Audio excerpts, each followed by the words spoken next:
நான்காவது நாளாக தொடர் உண்ணாவிரத போராட்டத்தில் ஈடுபட்டிருக்கும் எம்பி சசிகாந்த்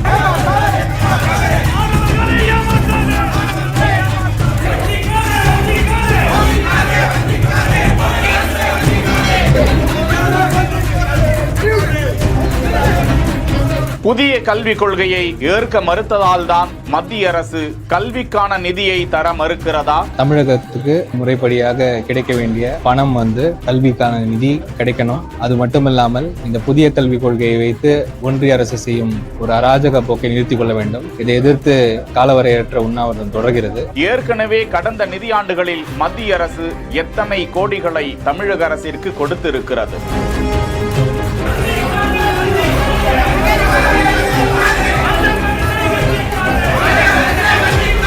கடந்த கல்வியாண்டிற்கு எதற்காக மத்திய அரசு கல்விக்கான நிதியை வழங்கிடவில்லை? தமிழக அரசு உள்ளிட்ட அரசியல் தலைவர்களின் குற்றச்சாட்டுகள் என்ன? கடந்த 10 வருஷமாகவே மாணவர்களுக்கு பல இக்கட்டுகள் வந்திருக்குது. பல ஃபெலோஷிப்கள் நிறுத்தப்பட்டிருக்கிறது. ஸ்காலர்ஷிப்கள் டைமுக்கு வர்றதில்லை. பல இடங்களில் அவர்கள் பிரச்சனைகளை சந்திக்கிறார்கள். இது மாணவர்களுடைய பிரச்சனையாக இருப்பதனால் நான் இந்த உண்ணாவிரத்தை விட்டுறதா இல்லை. இந்த விஷயத்தை ஒன்றிய அரசாங்கத்திற்கும் அந்த எஜுகேஷன் மினிஸ்டருக்கும் பிரைம் மினிஸ்டர் மோடி அவர்களுக்கும் தமிழ்நாடு எடுத்து செல்ல வேண்டும் என்கிற கோரிக்கை.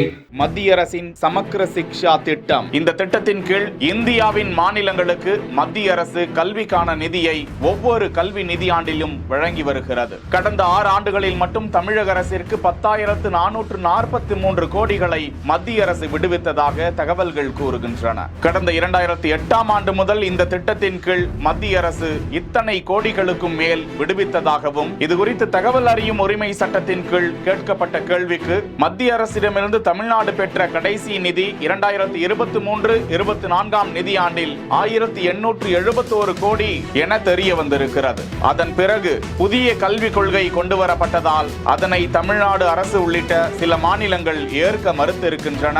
அந்தந்த மாநிலங்களுக்கு மட்டும் கல்விக்கான நிதியை மத்திய அரசு விடுவிக்க மறுத்திருக்கிறது. தமிழகத்திற்கு இதனால் 2152 கோடிகள் நிதி வழங்கப்படவில்லை என்று தொடர்ந்து குற்றஞ்சாட்டி வருகிறார்கள். இந்த நிலையில் கடந்த மாதத்தின் இறுதியில் கூட தமிழ்நாடு முதலமைச்சர் ஸ்டாலின் பிரதமர் நரேந்திர மோடிக்கு எழுதியுள்ள கடிதத்தில் தமிழ்நாட்டிற்கு வழங்க வேண்டிய முதல் தவணையான 573 கோடியை மத்திய அரசு விடுவித்திட வேண்டும் என கோரிக்கையாக வலியுறுத்தியிருந்தார். இந்த நிலையில்தான் காங்கிரஸ் எம்பி சசிகாந்த் தொடர் உண்ணாவிரத போராட்டத்தில் ஈடுபட்டிருக்கிறார். செய்திகளை வழங்கியோர் GT holidays, midway hospitals, Prithvi இன்னர்வியர்ஸ்.